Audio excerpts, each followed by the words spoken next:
콘스탄티누스 대제는 306년부터 337년까지 약 30년간 로마를 다스린 황제입니다. 그가 즉위하던 306년은 로마에 황제가 4명이 있는 테트라키아 정책이 유지되고 있었지만 그가 한 명씩 정리하고 결국 324년에 로마 제국을 다시 재통일합니다. 콘스탄티누스 대제는 서방 부제인 콘스탄티우스의 아들입니다. 어린 시절에는 동방 정제인 디오클레티아누스의 수도였던 니코메디아로 인질로 잡혀가서 생활했습니다. 하지만 그 과정에서 디오클레티아누스 황제를 보며 로마 제국을 이끌 수 있는 경영 수업을 쌓을 수 있었습니다. 305년에 디오클레티아누스와 서방 정제였던 막시미아누스가 동반 은퇴하자 서방 부제 콘스탄티우스가 서방 정제로, 동방 부제였던 갈레리우스가 동방 정제로 각각 승진했습니다. 그리고 비워진 서방 부제 자리에는 세베루스라는 인물이, 동방 부제에는 막시미누스 다이아라는 인물이 각각 즉위했습니다. 그런데 이듬해인 306년에 스코틀랜드에서 픽트족이 브리타니아로 밀고 내려와 이를 막아낼 군사력이 필요했습니다. 이때 콘스탄티우스가 직접 자신의 아들인 콘스탄티누스를 대동하여 원정을 떠났습니다. 하지만 원정지인 요크에서 콘스탄티우스가 사망했고 그의 군대는 아들 콘스탄티누스를 자신들의 황제로 추대했습니다. 그러나 이것은 정통성 문제를 야기했습니다. 원래대로 하면 서방 부제인 세베루스가 즉위해야 했기 때문입니다. 그래서 중재에 나선 선임 정황제인 갈레리우스가 세베루스를 서방 정제로, 콘스탄티누스를 서방 부제로 승인하면서 문제가 해결되었습니다. 그래서 306년에 콘스탄티누스가 처음으로 서방 부제 자리에 즉위했습니다. 그런데 이런 구도에 불만을 가진 인물이 있었습니다. 은퇴한 서방 정제 막시미아누스의 아들인 막센티우스였습니다. 그는 자신이 서방 정제의 적자로서 즉위의 정통성이 있음에도 불구하고 정제와 부제 자리를 모두 빼앗긴 것에 대해서 불만이 있었습니다. 당시 콘스탄티누스는 프랑크족을 비롯한 게르만족이 감히 갈리아를 넘볼 수 없을 정도로 강력한 군사력을 가지고 있었기 때문에 막센티우스는 일단 로마에 주둔하고 있는 세베루스를 공격하기로 결정했습니다. 세베루스는 막센티우스에게 굴복하고 황권을 내주었습니다. 그리고 막센티우스는 동방 정제 갈레리우스에게 자신에게 임명장을 수여할 것을 요청했습니다. 그러나 갈레리우스는 이를 인정하지 않았습니다. 그러자 막센티우스는 로마에서 셀프로 서방 정제 자리에 올랐음을 선포해 버렸습니다. 갈레리우스는 이에 분노하여 전직 아우구스투스를 비롯한 고위 관리들을 카르눈툼에 모아 회의 끝에 새롭게 세베루스의 동료인 리키니우스를 서방 정제로 임명했습니다. 물론 로마를 막센티우스가 차지하고 있었기 때문에 이것은 허울뿐인 조치였습니다. 리키니우스는 로마로 입성하지 못하고 밀라노에 들어가 자신의 진지를 구축했습니다. 그런데 이것은 콘스탄티누스에게도 불만을 야기했습니다. 세베루스가 아니라면 본인이 정제에 등극해야 한다고 생각했기 때문이었습니다. 그래서 콘스탄티누스는 황의를 찬탈한 막센티우스는 물론 정식 코스를 거치지 않은 리키니우스도 정리해야 한다고 생각했습니다. 비록 허울뿐이지만 리키니우스는 동방 정제 갈레리우스로부터 임명을 받은 인물이기 때문에 정통성이 있었습니다. 대신 막센티우스는 황희 찬탈자로 정통성이 없었기 때문에 그를 먼저 공격하기로 결정했습니다. 따라서 310년에 히스파니아로부터 이탈리아 로마로 들어가는 보급로를 차단하면서 공격 준비를 시작했는데 311년 동방에서 갈레리우스가 사망하고 부제인 막시미누스 다이아가 정제로 승진했다는 소식이 들려왔습니다. 콘스탄티누스는 강력한 갈레리우스가 사라지자 더욱 자신감이 붙었고 이듬해인 312년에 투린을 통해서 본격적으로 이탈리아 침공을 시작했습니다. 투린을 함락하고 남쪽으로 진군하여 로마 북쪽에 다다른 콘스탄티누스는 테베레강 밀비우스 다리에서 막센티우스 군대와 맞닥뜨렸습니다. 이 전투 하루 전날 콘스탄티누스가 꿈속에서 그리스도를 만나 자신을 상징하는 키와 로 문자를 사용하면 전투에 승리할 것이라는 조언을 듣고 그대로 전투에 참여해서 밀비우스 다리 전투를 승리로 이끌었다는 일화가 있습니다. 실제로 콘스탄티누스는 강력한 기병대를 먼저 투입하고 그 뒤를 이어서 보병을 투입해 막센티우스의 수많은 병사들을 테베레강에 빠져 죽게 만들었다고 합니다. 이렇게 로마에 입성한 콘스탄티누스는 로마 원로원으로부터 아우구스투스 칭호를 받아냈습니다. 이제 허울뿐인 서방 황제 리키니우스와 동방 정제 막시미누스 다이아만 꺾으면 되는 상황이 되었습니다. 그는 일단 리키니우스와 연합해서 먼저 막시미누스 다이아를 꺾기로 결정했습니다. 그래서 이듬해인 313년 리키니우스가 주둔하고 있던 밀라노로 가서 그와 함께 밀라노 칙령을 발표했습니다. 밀라노 칙령이 기독교를 공인했다고 많이 알려져 있지만 보다 정확히는 기독교 박해를 금지하는 포고령에 가깝습니다. 그리고 이 칙령은 동서방 로마 모두에게 내려졌습니다. 당시 동방 정제 막시미누스 다이아는 전통적인 로마 토속 신앙을 가지고 기독교를 심하게 박해하던 인물이었습니다. 밀라노 칙령을 발표하고 콘스탄티누스는 막시미누스에게 기독교 박해 중단을 요구했습니다. 만약 그렇지 않을 경우 강제적으로 중단시킬 수밖에 없다고 경고했습니다.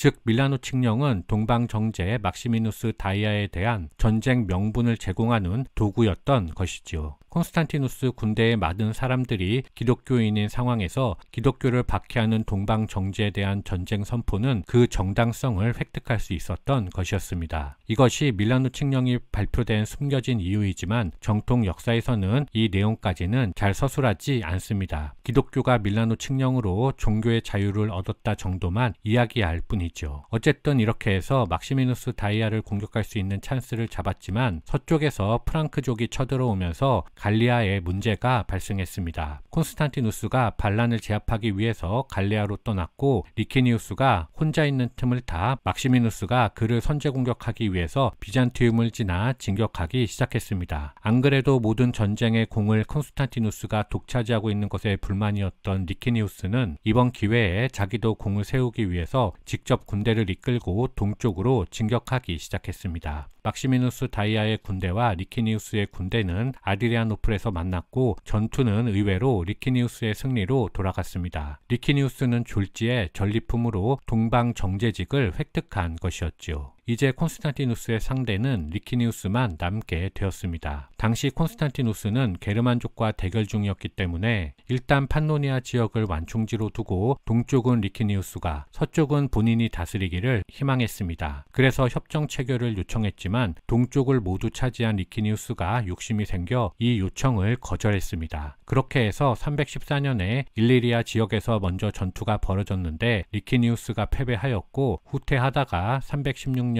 트라키아에서 양측은 일시적으로 휴전협정을 체결했습니다. 이후 약 8년간 전쟁은 교착 상태에 있었지만 그 사이에 동방에서는 끊임없이 기독교 박해 문제가 발생했습니다. 밀라노 칙령이 아직 완벽히 자리 잡지 못한 데다 새롭게 동방을 차지한 리키니우스가 기독교 박해에 적절히 대처하지 못하면서 동방에서 균열이 발생한 것이었지요. 이에 콘스탄티누스가 기독교 박해를 구실로 해서 휴전을 파하고 동쪽으로 진군해서 324년 아드리아노플, 이어서 다르다네스 해협, 그리고 마지막으로 크리스폴리스에서 리키니우스를 격퇴하고 동서방 양측을 모두 통일했습니다. 도망치던 리키니우스는 325년에 테살로니카에서 잡혀 처형되었습니다. 콘스탄티누스 황제는 기독교인을 자신의 군대로 받아들이고 기독교 박해를 전쟁의 명분으로 동방을 통일했기 때문에 동방에서 끊임없이 이어지고 있던 기독교 박해를 하루빨리 정리해야 자신의 황권이 공고히 될 수 있다고 판단했습니다. 그래서 325년에 제국 전체에 펼쳐져 있던 약 300여 명의 주교들을 니케아로 모이게 했습니다. 여기서 아타나시우스파와 아리우스파로 나뉘어서 서로 싸우던 종파 문제를 정리했습니다. 예수님과 하느님을 동일시하지 않는 아리우스파가 니케아 공의회에서 이단으로 결정된 것이었죠. 그래서 이후 아리우스는 로마 제국 밖에서 게르만족을 상대로 포교를 하는 것입니다. 이 니케아 공의회에서 결정된 교리들을 니케아 신조라고 하는데요. 약간 수정된 것을 빼면 여전히 기독교의 교리로 이어지고 있다고 합니다. 그리고 속세적으로 볼 때는 330년에 제국의 수도를 로마가 아닌 동쪽의 비잔티움으로 옮겼습니다. 이것은 로마가 대륙과 떨어져 있어 광활한 로마 제국 전체를 다스리기에 적당하지 않다고 판단했기 때문입니다. 그리고 자신이 보고 자랐던 디오클레티아누스 황제의 영향을 받아 그 역시 제국을 네 곳으로 나누고 경영한 것이지요. 그는 337년에 아르메니아를 공격하던 사산 왕조를 응징하러 출전하지만 도중에 병사하게 됩니다.